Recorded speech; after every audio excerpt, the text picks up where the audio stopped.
Because what you don't know about energy can kill you. Here's Alex Epstein. Welcome to Power Hour. I'm Alex Epstein. Before I introduce today's guest, I want to give you a little bit of background on why I'm so excited to have him. Today, we're told that our use of fossil fuels is causing a global environmental catastrophe, and that the solution is for government to dictate what kind of energy we should use, namely solar and wind. Both this prediction and this policy, so the prediction of catastrophe and the policy of dictating energy, specifically solar and wind, we're told are the conclusions of the best experts, especially environmental experts like climate scientists, and thus we should not question them. Now, on today's show, my guest, you may recognize him from Power Hours of years past, Pierre Desrochers, will explode this idea by talking in depth about the track record of our designated environmental experts, which he does in his recent book, Population Bombed, with collaborator Joanna Szurmak. Now, this is something I do to some extent in the moral case for fossil fuels, and in my next book, I do it even more, but Pierre takes it to another level. I should say Pierre and Joanna take it to another level. Pierre is one of my favorite Power Hour guests of the past, and I'm excited to have him back. He's a geographer, which means that he always brings a very wide-ranging perspective as well as a long-range perspective to issues. So without further ado, Pierre, welcome to Power Hour. Thanks for having me. What's that? I said, thanks for having me. Oh, so I want to start out with what I think is the big lesson of your book, and you can disagree with me or agree with me, but I take, and this is, I'm wording it my own way, but I take it as the world's designated environmental experts have a track record of falsely predicting that economic freedom will lead to environmental catastrophe. And they have a track record of prescribing dictatorial policies that would have proved to be genocidal. Now, is that the theme of your book, or at least a big theme of your book? It is a big theme of the book, but where the book will perhaps teach something to your listeners who might go, oh, another history of thought since from the 1960s to today.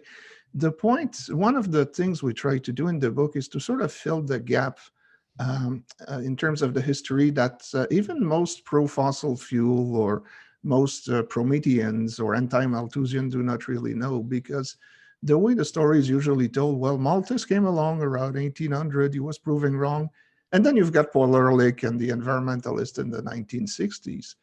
Now, what has been lost, and I think it was partly deliberate on the part of modern-day environmentalists and environmental historians, is that there is actually a huge history of back and forth on both what we would call Malthusianism and anti-Malthusianism between Malthus and Paul Ehrlich. So one of my goals in the book was to cover that history and to show that these debates did not go dormant for a century and a half. I mean, they were revived, to the contrary, they were revived every generation. The arguments didn't change all that much. I mean, there is barely anything new that is being said today. The vocabulary might change, but the underpinning idea that, knowledge is the key resource, or that humans create resources, they don't just consume them, they've been around since the beginning. They were around before Malthus. They were around when Malthus was first criticized by his opponent. They were reborn every generation. And the optimists, the pro-industry types, have been proven right for 2 centuries now, not just the last 40 or 50 years. And so one attempt in the book is to show that there is probably another reason why those themes keep coming back. And I think we will discuss them in more detail, obviously. But the point is that the Malthusians, as you say, have always promoted dramatic policy prescription in the name of an imminent catastrophe. And they've been proven wrong for 200 years. And when you point that out, I think it adds a little bit more to the discourse than pointing out that, well, in the last 10, 20, 30 years, the data have vindicated the optimists. The case we make in the book is that the data has actually vindicated the optimists for the full 2-century period, not just the last 30, 40 years. Yeah, and I really valued that about the book, and I think we'll talk about some of those historical examples that are not just the ones that maybe my readers are familiar with. So that leads me to the first topic I want to talk about, which is first getting the reality of the last 200 years of economic freedom, especially fossil fuel freedom. And the reason I want to do this is we're talking about the track record of designated experts and then some of the ideas that lead them to that track record. And I think to get the track record of people we're saying are going wrong, we first need to know the track record of reality, the track record of economic freedom over the past 200 years. Now, this is something that I talk about a decent amount, but you have a lot of really interesting things to say about it. And I think it's just important to emphasize how amazing the progression is. And as I might put it, how much more conducive to human flourishing today's world is than the world of 200 years ago. So I'd love you to talk about that. And then with that as context, we can look at how these experts have been evaluating it from 200 years ago to the present. Sure, and feel free to add data if I forget a few, but roughly speaking, about 200 years ago, the average life expectancy around the globe was about 30 years of age. And that's, of course, because you had a very high child mortality rate. Today, as most of your listeners will know, we're pushing around 80 years of age in advanced economies. In terms of wealth, there's simply no comparison. I mean, even if you looked at the poorest people on earth today, their standards of living is incomparably better than the average person, than the standard of living of the average person 200 years ago. Our water does not make us sick. The air we breathe is incomparably cleaner. The problem you have going back is that you must extrapolate a lot in terms of how bad things were. But we've got various evidence. We know the type of coal that people were burning. We know how bad the coal burning technologies were. We have account of what the Thames River looks like. We have evidence in terms of cholera epidemic. The way I usually describe it to my students, I usually show them pictures of what painters thought paradise looked like around 15 or 1600. And what you see are people sleeping, and around them you've got a few cheeses, a couple of loaves of bread, maybe some venison game, maybe a carafe with some wine in it. And that's their notion of paradise. And then I will show them a slide with a modern day supermarket. And I'm like, there's no way our ancestors could have even imagined that in their wildest dreams. And look, these people in that 1600 painting, they're sleeping and they're, in the most abundant type of world that they can think of. And so, yes, I assume, this is a very sophisticated audience. I assume that people have a basic understanding of how much better we are, but we've never had it so good. A common line I also like to use is that, today the main problem of poor people the world over is that they're fat. Whereas in the past, they would have died of malnutrition and starvation. And so this is what people don't understand.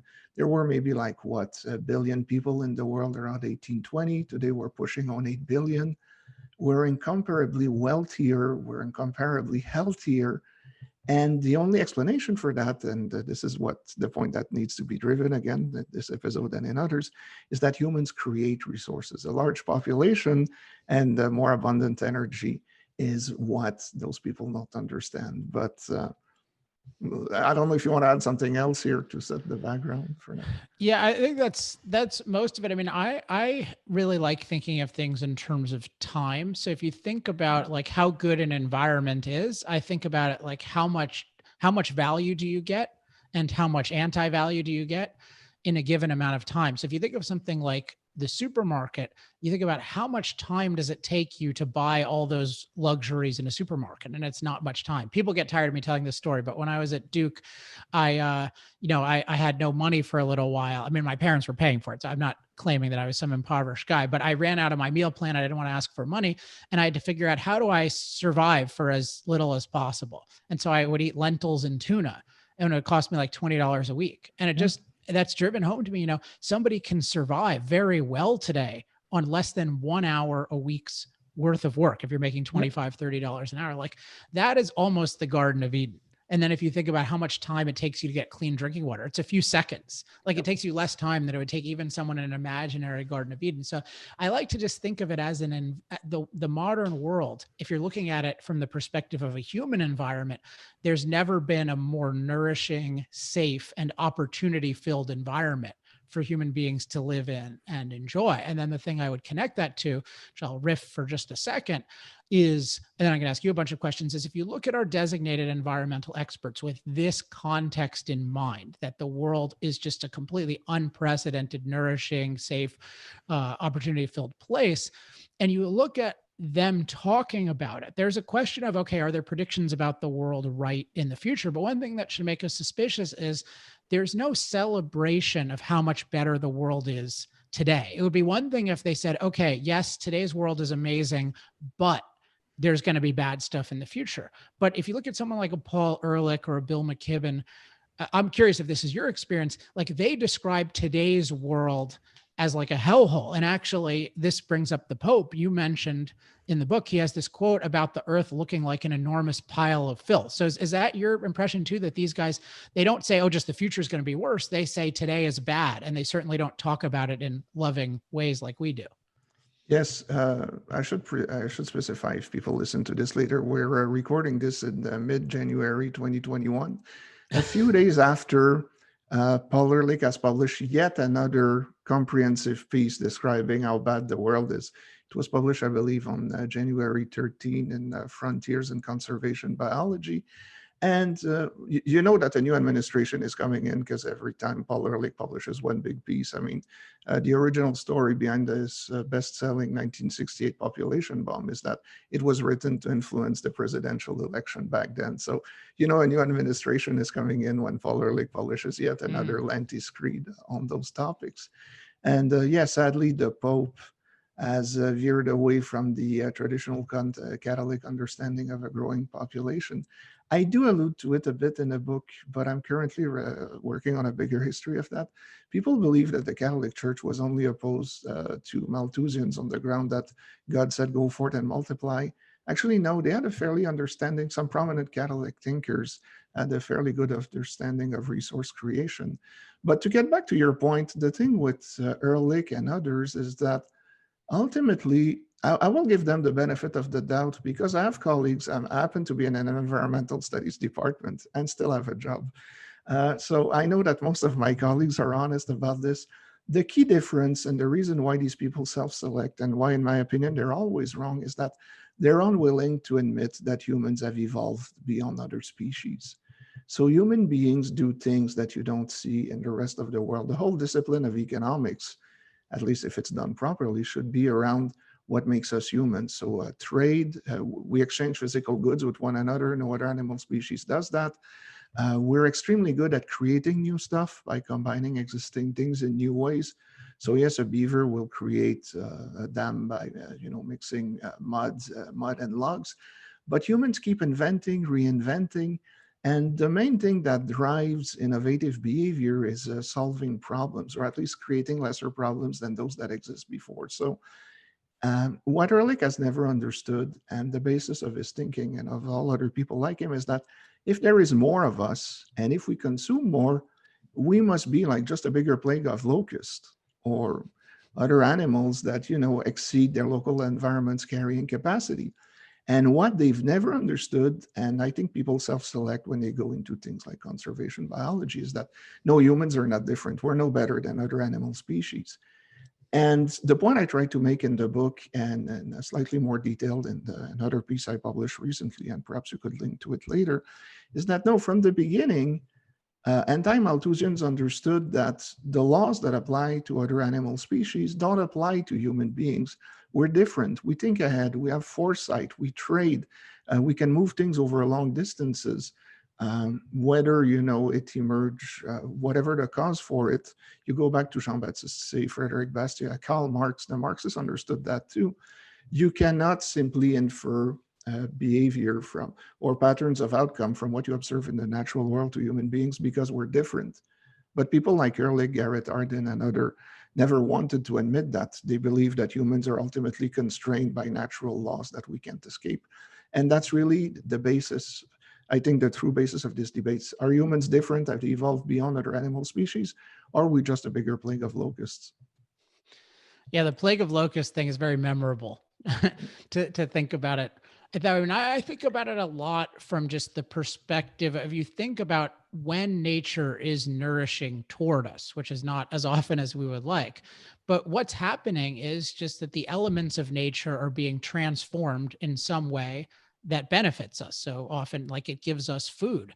And the thing is, human beings are transformers. We have the ability to transform nature. And so, in the same way that, randomly a certain maybe fruit tree, or I don't know the history of these things, but that could crop up and that could be fortuitous. Well, we can engineer nature to produce a ton of fruit trees. And then you see in some eras, namely eras, I think with more warmth and more CO2, there's more like naturally occurring living matter on the planet. Well, we can engineer the kind of living matter that we benefit from, or even we can be smart enough to figure out how to like feed inedible things to pigs so that we can manufacture protein and fat that we can eat. If you think about some of the ingenuity of our ancestors. So just if people recognize that nature, that like these different physical processes in nature can nourish us, and then we have the ability to transform physical processes, then we have a potentially unlimited ability to transform nature for the better. I mean, just as like nature just produces a very limited amount of stuff that's good for us and a lot of stuff that's bad for us, and we can just re-engineer that whole thing. And that's what we've been doing. So it's just so striking to me that these environmental thinkers have so little admiration for like the godlike powers that human beings have to make our environment a much more conducive place. The other thing that they don't get is that humans, in a way, sort of broke free from nature about 200 years ago when we began substituting stuff that we extracted from below the surface of the planet to stuff that we used to grow on the surface of the planet. So, well, I'm wearing black today. That's not the best dye, obviously, but dyes at one point were made out of plants and tree barks, and people would grow things like indigo. You would get blue out of indigo.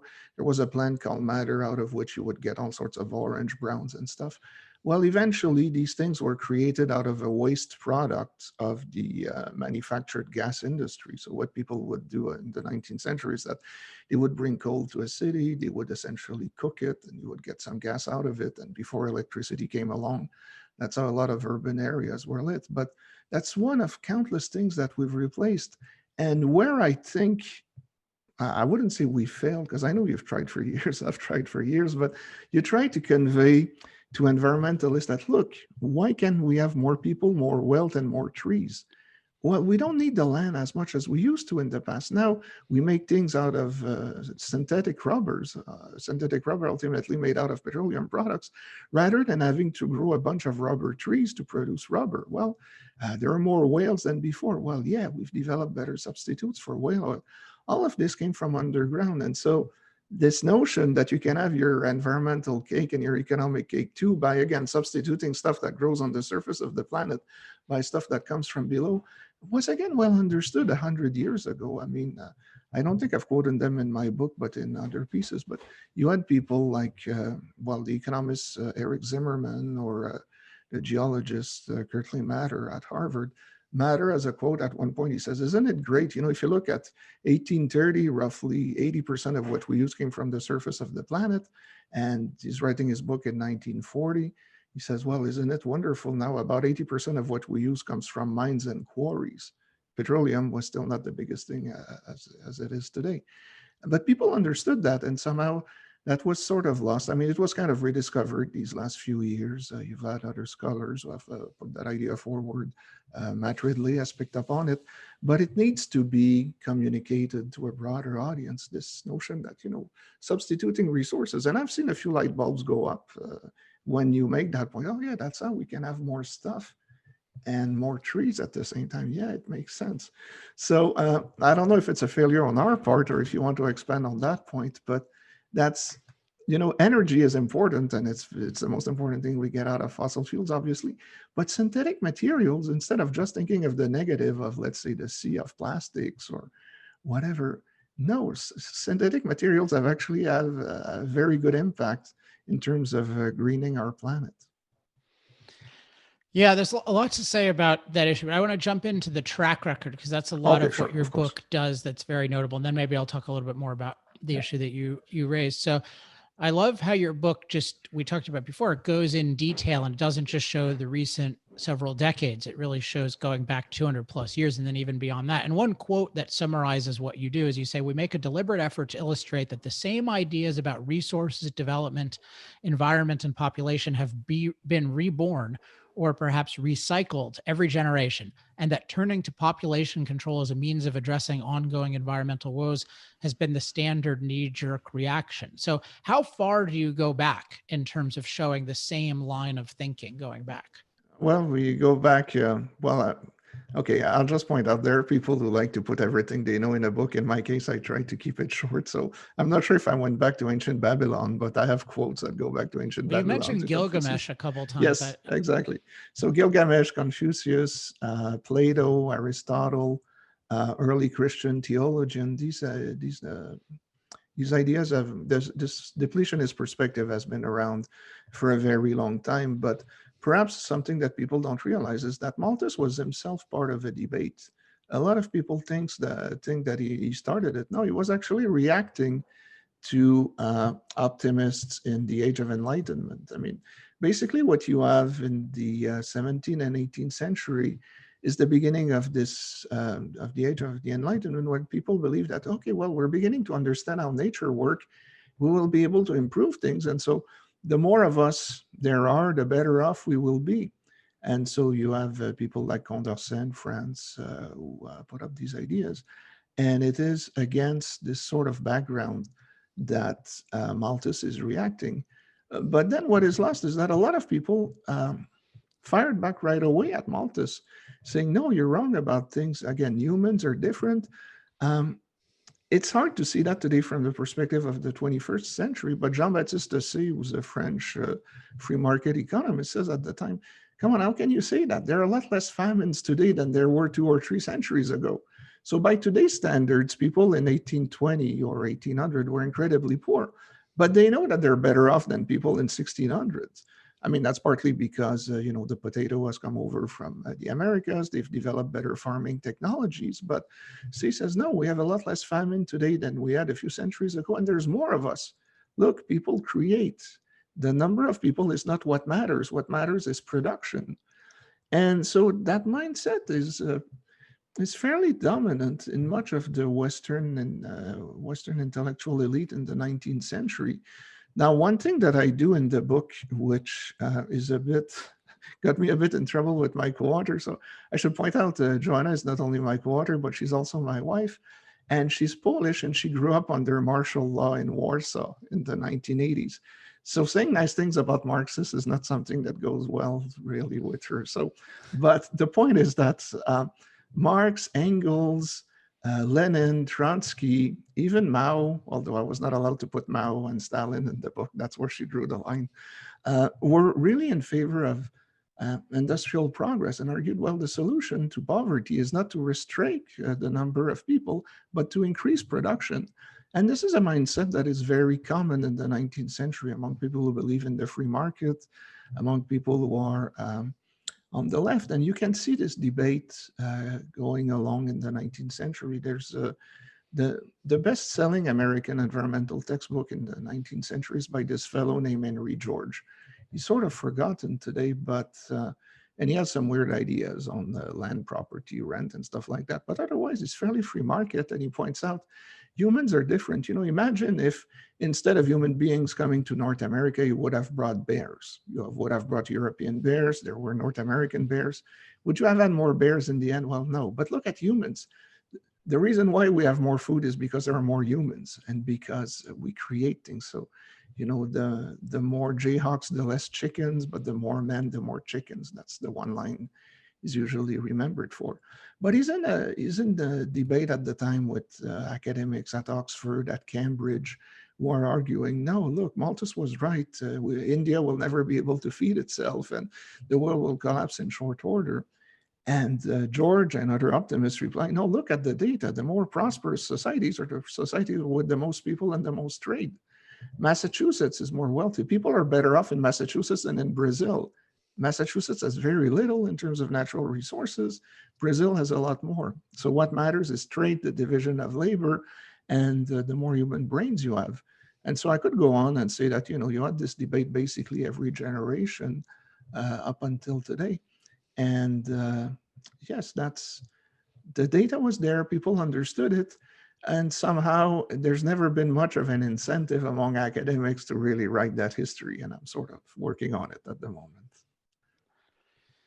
One example I want you to talk about that I found really interesting that I didn't know anything about was the erosion example. We've talked more broadly about this resource depletion view, just the view that we're going to run out of stuff. And that's kind of the most obvious thing for people to worry about. And, I don't know if you know this, but Ayn Rand, when she talked about her ideas, she said, I could not have come up with most of my ideas, particularly the idea that reason is man's basic means of survival, before the Industrial Revolution, because it hadn't been fully illustrated by history, just how our minds can productively manipulate nature. But then she criticized after her, like, how can you guys still be in the Dark Ages once we've seen what's possible in terms of production? So there's that, like the resource creation thing, that was such a fascinating point to me.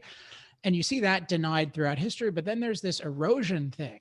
And it has a lot of similarities to the climate catastrophes. Talk about the history of this fear of erosion. Okay, so one common mistake that people do today is that they think that environmentalism came from the left. So you have a lot of people who say, well, environmentalists are really watermelons. They're green on the outside, red on the inside. It's been true for 2 generations, but for the century and a half before that, really, it wasn't. All I will say here is that, for example, when environmentalism becomes big in the 60s and early 70s, in the United Kingdom, for example, the biggest pushback often comes from the old Labour Party, because they're hardcore Marxists and they believe in resource creation. So this erosion episode is completely forgotten today, but it was really the first widespread environmental movement. One reason why I think people don't like to remember it is that it really came from the aristocracy and colonial authorities or New Dealer type in the United States. So what people were arguing at some point, it's hard to argue that you're going to run out of oil where you keep finding more oil. You're going to run out of coal where you keep finding more coal. And so what a lot of intellectuals, or let's say early environmental activists, argued a century ago was that, well, the one thing we're running out of is soil. And we don't realize it because you can see, well, we get more coffee in North America, the price of the coffee is getting cheaper, but really people are eroding the landscape the world over to satisfy our greed. And what's interesting, and perhaps another reason why it's not all that popular, is that one key argument made by the erosion people at the time is that, well, we have erosion because people are primitive. They don't have modern technology. And in essence, they were practicing what today we would call permaculture and what environmental activists would like. But the point I'm trying to make here is that the first real the real ancestor of global warming, if you will, was really this erosion movement. There is a huge literature on that in the 1910s, 1920s, 1930s. Your American listeners will have this vague notion that there was this Dust Bowl thing, and that perhaps, dust from Oklahoma found its way in Washington, D.C. And this is an idea that is really, again, pushed at the end of the Second World War. My reading of environmental history, and I'm skipping steps here, and I apologize, but a bunch of eugenists at the end of the Second World War have a problem. They were important before. They had a lot of foundation money.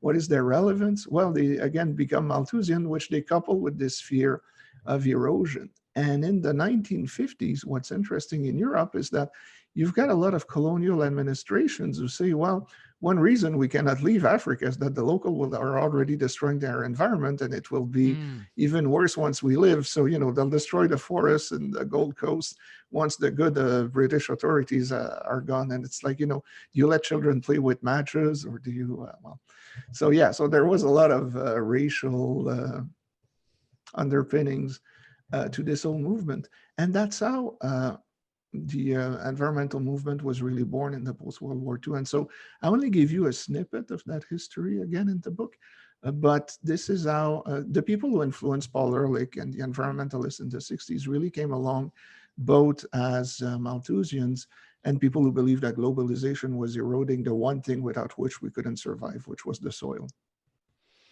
And then it seems like a good transition point to this point that you quote Holdren on. So John Holdren, former science advisor to President Obama and longtime collaborator of Ehrlich. I don't have the exact quote off the top of my head, but he talks about there's this shift from, oh, we're running out of resources to we're running out of environment. And there's this idea of, well, there are these different kinds of systems or sinks, and they can only tolerate so much of our emissions. And if we keep making progress, yeah, we're not running out of stuff. We have to abandon that argument because it keeps going wrong. But no, nature can't handle all the stuff we're emitting. So we're going to put so much CO2 in the atmosphere, it's going to be a catastrophe, or so much pollution in the air, it's going to be a catastrophe. Could you talk a little bit about that progression? Because that seems to be the dominant school of thought, if you want to call it that, today. Yeah, well, no, it's been the traditional pivot of environmentalists. Every generation, Malthusians are proven wrong. Not only do we have more resources, but they tend to become cheaper, at least in market economies. The story is obviously different in communist economies. But so you have a lot of people who essentially say, and I think we have another quote from the mid-60s, the problem that we have today can be read in our economic statistics. Yes, people think that economic growth is good, but look, the pollution that is happening, our rivers are catching on fire. And so, but there were earlier pivots, but it's the standard.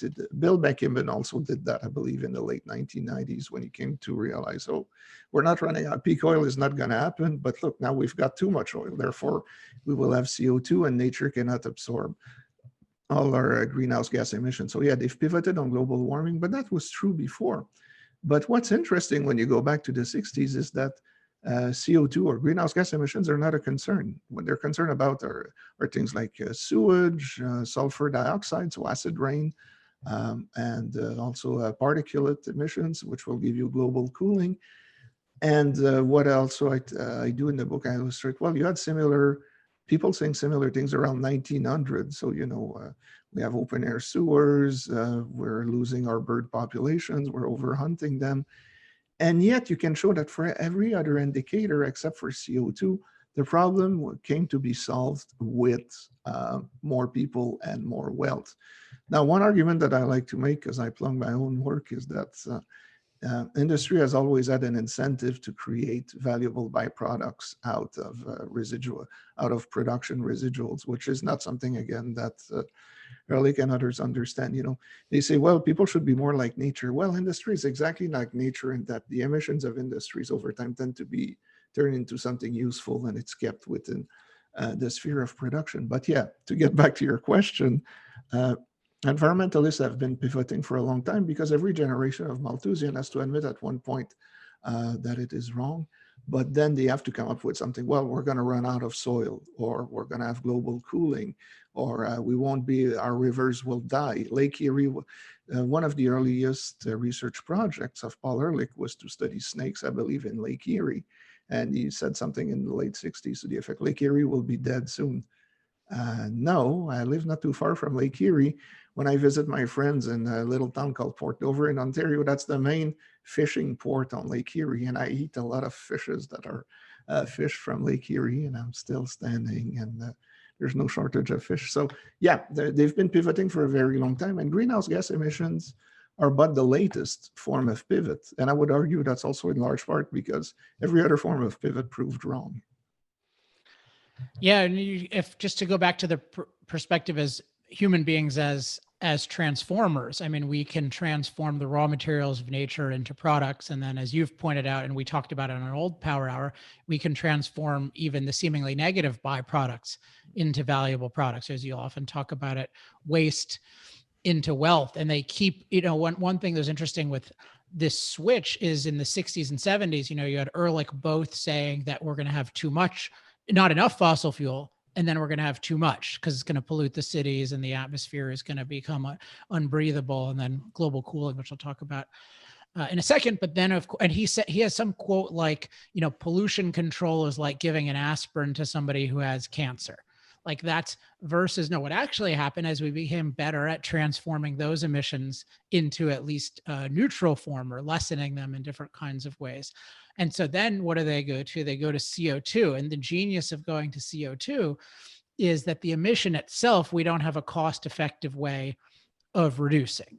Now, the problem is it's really hard to actually point to something that's a problem coming from that, because it's like heat, and then, okay, is it really so hot? And now people are freezing to death right now in Asia. And so then what happens is then they start going back to resource shortages, like, oh, well, it's going to screw up agriculture, and it's going to prevent this. And of course, it's being very successful rhetorically, but it's really kind of infantile intellectually to think, oh my gosh, temperatures are going to change, and human beings with all our powers will not be able to do agriculture. So we better stop all our machines, and then we'll be fine. We'll go back to the good old days when, again, life expectancy was 30 years of age. And how do you want to run a society with 8 billion people with the technologies that were around when you had less than a billion? I mean, you've discussed that at length and better than I have, so I don't want to beat a dead horse here.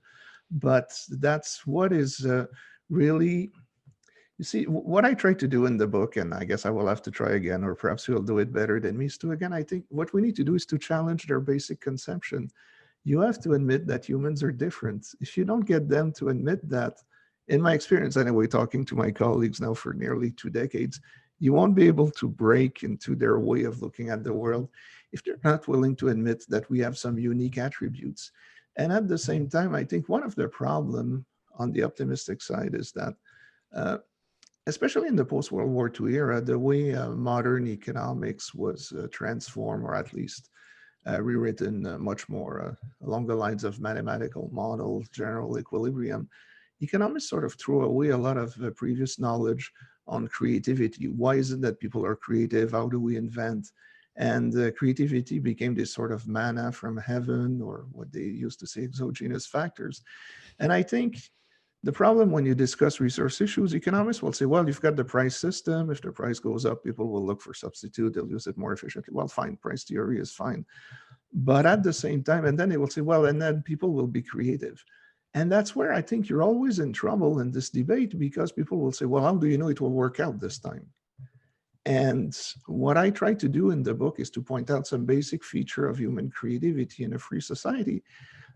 Because, well, I wrote my doctoral dissertation talking to 50 inventors. I wanted to understand what makes an innovator tick, and what role, if any, does a big diversity play into that.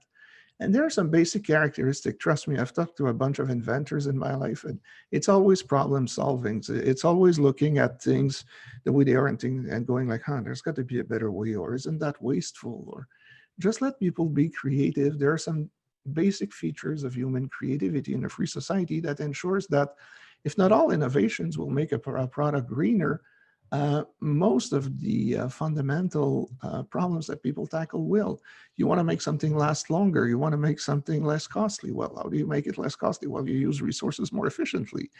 Can you make two grasses grow where one grew before? Well, it makes complete sense to do that economically. And so, unfortunately, the way modern economics develop, creativity was sort of pushed aside. And then what I try to show in the book is that previous generations of, let's say, less mathematically inclined economists often had a better theory of creativity than what came afterwards. And that's one problem we have in a debate now. How do you address this issue of, well, maybe what you said was true in the past, but today's completely irrelevant. Today's completely different. We face challenges we've never faced before. And again, what I try to point out in the book, every generation of pessimists says that. So human creativity, we need to be better able to explain that to people. Yeah, I agree totally. And particularly with the field of economics not properly having that conception of human beings at all. Final topic I want to bring up is the prescription. So your book is called Population Bombed. So I want to talk about that a little bit. So just to put it in context, today we hear, okay, the government should get dictatorial control over at least the energy industry. And then you start to see with the Green New Deal, oh, wait, it's housing and agriculture and manufacturing. But what you show in the past, and to some extent today, though it's hidden, is this ultimately just goes down to government has to limit the number of people. So can you talk about this trend historically, and also how it's still going on today, even though it's a little bit below the surface? Yeah, what I would argue is that the problem that many well-meaning Greens have is that they don't understand markets. They don't understand the benefits of trade and the division of labor. To them, market is chaos. Markets are about greed. Markets are about short-term selfishness. And what I try to show in the book is that no, there is a logic behind markets, and it's always about making choices among multiple options, about rewarding creativity, about rewarding people who challenge the status quo. So even within market economies, there is a spontaneous order there that they don't see, that spontaneously both increases wealth and delivers incidentally green benefits. But again, the problem is that if you view humans as, I'm sorry if I talk about locusts again, but I think that's the best image we can think of. If you just think as humans as more locusts, well, how do you deal with the plague of locusts? Well, you've got one in East Africa this year because of the war in Yemen, and I don't want to get into the details, but well, you eradicate the goddamn things. I'm sorry, but that's how you deal with them. But again, humans are not locusts. Um, and there are spontaneous outcomes generated by markets that will be good if you just stick to providing the basic institutional environments that will channel people's creativity towards good outcome. But obviously, this is not a message that is very popular among politicians or people who have, shall I say, messiah complex, or is that too strong a word? Um, when you don't acknowledge what has gone on before and that humans are different, well, then of course you treat humans like any other human beings, and you can be like Paul Ehrlich. You can be wrong for, well, okay, I don't know if I should say that, but what I don't say in class and what I often say in topics is that the problem with Paul Ehrlich is that he lives in Julian Simon's world. He's almost 90 years old. He can be in touch with all sorts of young researchers the world over. He can say the same thing. He has his own little subsidized ecosystem from which he never needs to get out of. And unfortunately, he keeps being showered with awards because he essentially gives what a lot of politicians want to hear. And a lot of people who select environmental issues as a way to build their career on, or else who really believe in that kind of stuff, cannot see beyond the sort of paradigm that someone like Ehrlich has. And the problem with the Green New Deal and other alternatives is that they've already been rejected by the market. Well, if you believe that the market is just an arbitrary power struggle, then you could say, well, it's just that we haven't tried enough, or those greedy corporations have screwed us. But if you look at the market as a process of selection and comparing countless alternatives over time, you can see that there's a reason why Europe, that was once covered with windmills and small-scale dams, got rid of them when coal came along. There were just a number of trade-offs involved, and coal was just better. But unfortunately, this is not understanding of market processes. And again, their incidental environmental outcome is not something that has been well understood, I would argue, for the last two generations. But perhaps you want to summarize what I said. Well, that's a good, you have some really good portions about both of those, the population control, but also the market processes. I've been thinking about that more lately because there's such a fallacy that like solar and wind are this exciting new market trend. And so it makes people who are critical of solar and wind mandates seem like, oh, we just want to hold back progress. Whereas in reality, like, we're enthusiastic about fossil fuels because these are the most cost-effective way that the best people in the world collaborating and competing have figured out how to produce energy. And in fact, if you look at modern energy, there is no modern energy of any kind without fossil fuels. It's not like 80% is fossil fuels and 20% is other things, and you could increase. The 20% is totally dependent on fossil fuels. And you make some really good points about it. So it's not like really the fossil fuel industry, it's the energy industry, and the energy industry is overwhelmingly fossil fuel. And so if you think about it as today's fossil fuel energy production that's the best thing the best minds can come up with. And then you see wind and solar, and these are things that are, at least wind, like rejected from the past. And these are things that are parasites, and they're super limited even to just electricity. And they're limited in terms of their parasites on reliable sources of electricity. Then you start to see them as like a crank idea for like the kind of person who just says, oh, I have this thing that'll work, but they actually can't make it work. And then on top of that, you point out, they're saying it needs to be dictated by the government. So you're trying to take something that can't actually produce in a free society, and then you're trying to institute it by like the coercion of a dictator, which is no difference in principle from what Russia did with agriculture in terms of taking a crackpot idea about agriculture and then dictating it and then having mass starvation. So I really appreciated that perspective. Well, you might Okay. know the. Yeah. I'm sorry. Go ahead. You might know the expression. The issue in the end is not should we plan or not plan. No, it's who's planned and for whom. People in the private sector plan all the time, and we see major shifts in the private. When a transition is good, it happens. I'm old enough to remember a world without cell phone. It's not like the government woke up one day and said, "Well, let's replace the old copper-based phone industry with towers and satellites and what have you." Well, it was the same in the past. Hydroelectricity became possible in the late 19th century, as you see, because of fossil fuels. I'm from Quebec. The one thing French Canadians were famous for at one point were building some of the biggest hydroelectric dams in the world. Well, try to build that in the Canadian North without fossil fuel. How do you come up with concrete? What about the steel that goes into them? So yes, hydroelectricity is considered renewable, but as you say, no, it would be completely impossible without carbon fuel. The same is true with obviously wind turbines, solar cells, what have you. So yes, there's still a lot of education that needs to be done. I mean, an analogy I think of is imagine just some green people said, you know what, like, let's stop making microchips out of silicon. And like, oh, we've got this, it's quite possible it's just a crackpot idea. And even if it wasn't, how long would it take to replace all the precise innovation that's gone into making every single freaking computer chip in the world out of silicon? And that's what they're saying. Like, oh, we've got this crackpot idea and, oh yeah, we'll fly planes with it. If you look at somebody like Mark Jacobson, this guy from Stanford who's become prominent, it's like his assumptions include like hydrogen powered planes that don't exist at all. And he's like, oh, well, yeah, by 2050, no problem. There's going to be hydrogen powered planes around the world. And it's just that kind of. But should I point out his academic career is incredibly more successful than mine? I'll leave it. When you say what people want to hear.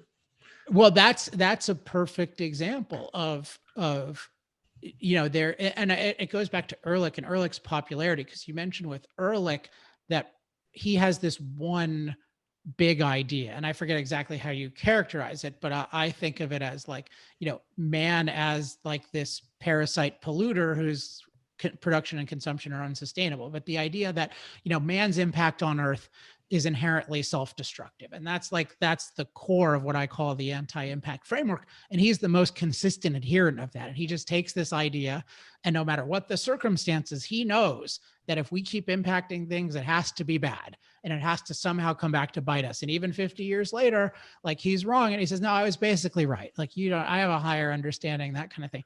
Yep. And you see that there's a niche in the way societies go for people, even if they're totally refuted, they're valued. And so I think Krugman is an example of this too, but certainly Jacobson, where somebody needed some crackpot who seems prestigious to say, oh yeah, of course we can run the whole world on the technology the Greens claim to support at the moment, solar wind, even though, of course, given it's the most high impact technology in the world in terms of land use and mining, they will oppose it in practice, as they are already doing. But you need some crazy person to say, oh yeah, this random idea you came up with that contradicts everything we know and everything that energy producers know. Oh, of course this will work. And so let's publish it in like Scientific American. Like, you need, and with Krugman, it's basically, hey, you know how capitalism and freedom, that actually creates prosperity? Well, we need an economist who says that an unlimited welfare and regulatory state is actually good economically. Now, Paul Krugman, you get a Nobel Prize. So I'm sad that this happens, but it kind of makes sense. And I think the solace is nothing can compare with the satisfaction of actually pursuing the truth and saying things that are true. So I don't envy any of these people at all. What I would like to do is just spread the true ideas more clearly. And I agree with you that a lot of it starts with changing people's conception of human beings. And I do believe there are ways of explaining that are persuasive to a lot of people. Oh no, I completely agree. And I cannot let this go unsaid. Krugman became a lot of what Krugman did that got him a Nobel Prize had been done by earlier generation of economic geographers. But we're at the bottom of the academic totem pole, so it's easy to venture beyond the lands of academic responsibility, come back with some idea, claiming them as your own, and having a nice career after that. But that's the economic geographer speaking here. Yeah. So, well, I'll just say in terms of my totem pole of things, I always really appreciate your work. I'm glad I finally got around to reading the whole book now that I needed to interview you. So I enjoyed it a lot, and I learned huge amount. And it's always just good to read somebody who is a really good researcher and can conceptually explain things well. So at least you've got a fan in me, and not just because I was quoted in the book, which I was happy to see, and I didn't know that I had been quoted. I appreciate your work. Listen, there are a few of us out there, and it's a big educational battle. And so batter down the hatches. Is that how you say that in English? Batter down the hatches. I think the next few years will be ugly, but somebody has got to say unpopular but true things. Definitely. Okay, Pierre, where can people learn more about your work? Okay, so just Google my name, Pierre Desrochers. I'm at the University of Toronto. I've got a fairly elaborate website. And I try these days, especially to publish in academic journals that are open access. So I try to make my work as easily available as possible. So just Google my name and Toronto, and you'll find me easily. And Desrochers is spelled Desrochers. Yes. Right? Well, actually, my name means stone from the rocks in French for your. Maybe that's why I'm hard-headed. I don't know, but Desrochers. All right, Pierre, thanks for coming on, and hopefully we'll have you back soon. Anytime. Take care. Thanks again to Pierre Desrochers for coming on the show. I want to highly recommend his book, Population Bombed. We just scratched the surface of what's in it. As I mentioned at the end of the show, he's really a great researcher. He has tons of valuable material. He's good at referencing things. It reminds me in many ways of the book, Where is My Flying Car, that I was so enthusiastic about, and I still am, in that you just learn so much about the way the world works, so much of the history of the way the world works. And it's just a very concentrated shot of valuable knowledge. So definitely check that out. Population Bombed by Pierre Desrochers and Joanna Szurmak.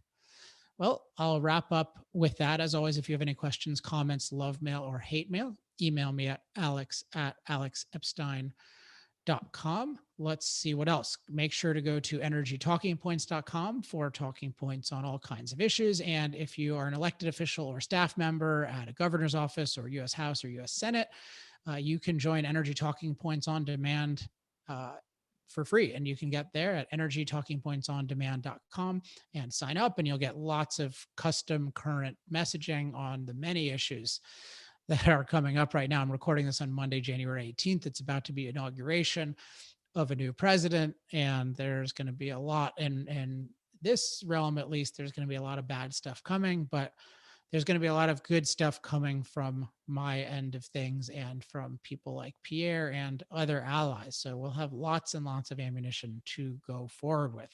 If you'd like to support our efforts, specifically our research and development and our promotional efforts at the Center for Industrial Progress, you can go to industrialprogress.com/accelerate. Also, I mentioned this a little while back. There's a pretty significant college tour that is in development for me next year, led by a major organization. And they're currently taking donations for this tour. I think they're about halfway where they need to be. So this is not for most people, but if you would consider donating 10,000 or more, it's a nonprofit thing. If you're interested in that, email me at alex@alexepstein.com, and I will put you in touch with them. So that should be cool. I hope to announce that coming to fruition in the next several months. Also, I finally officially signed, like the book contract is officially signed. I'm hoping to announce the title soon, but I am finishing that thing up, and my manuscript is due on March 2nd. It's going really well, and I'm excited to be making progress. And at some point in the not too distant future, you guys will get to read this. So I've been probably talking about it for too long, but I'm glad to be really near the finish line. All right, that is it for this week. I'll be back next week with another great guest. Until then, I'm Alex Epstein. This has been Power Hour. Power Hour. Life, liberty, and the pursuit of energy. Power Hour. The antidote to shallow thinking about energy issues.